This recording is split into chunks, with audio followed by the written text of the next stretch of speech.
Tens of thousands in Hong Kong take message to mainlanders. Hong Kong, tens of thousands of people, many wearing black shirts and some carrying British colonial-era flags, marched in Hong Kong on Sunday, targeting a mainland Chinese audience as a month-old protest movement showed no signs of abating. Chanting "Free Hong Kong" and words of encouragement to their fellow citizens, wave after wave of demonstrators streamed by a shopping district popular with mainland visitors on a march to the high-speed railway station destination, the semi-autonomous Chinese territory to Guangdong and other mainland cities.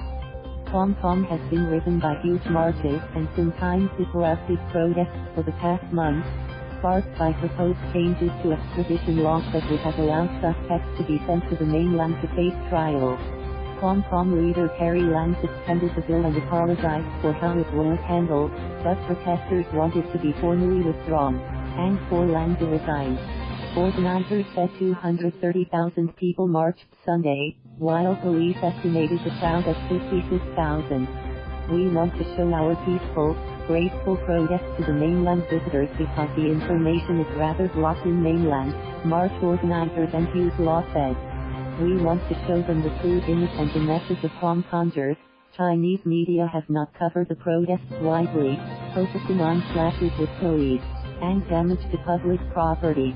As the crowd broke up Sunday night, a few hundred remained and taunted police who had retreated behind huge barriers set up outside the railway station, while others moved to Canton Road, a street lined with luxury boutique stores.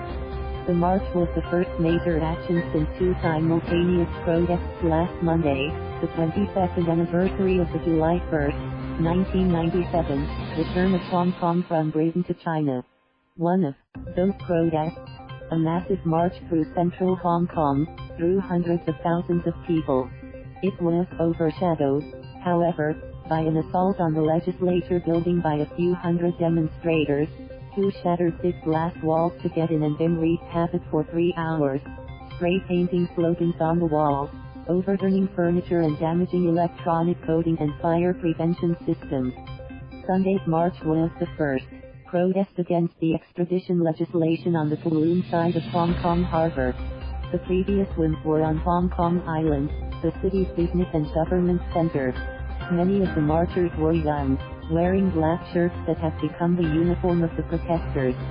The largely peaceful crowd also included older people carrying handheld fans in the muggy heat, as well as parents with children, including some in baby strollers. Many held placards, including one that read "Extradite to China, disappear forever." Some carried the British flag or the old Hong Kong flag from when it was a British colony. "This is our fourth march because we think this government is not taking care of Hong Kong," said Ben Lee, who joined with his wife and their 3 children. "We need to save Hong Kong and we need to come out for our future generations." The extradition legislation has raised concerns about an erosion of freedoms and rights in Hong Kong, which was guaranteed its own legal system for 50 years after its return to China in 1997. Prior to the march, police put up large barricades blocking the main entrance to the railway station to prevent any attempts to enter it. Only passengers with train reservations were allowed into the station, the Mass Transit Authority said, and Hong Kong media reported that ticket sales had been suspended for afternoon trains.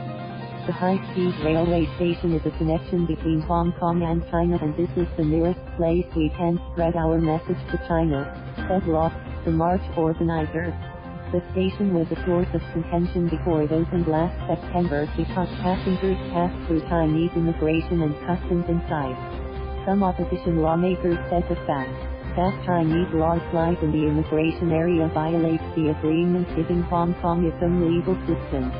Protesters also are demanding an independent investigation into a crackdown on June 12 demonstrations in which officers used tear gas and rubber bullets to disperse crowds blocking major streets.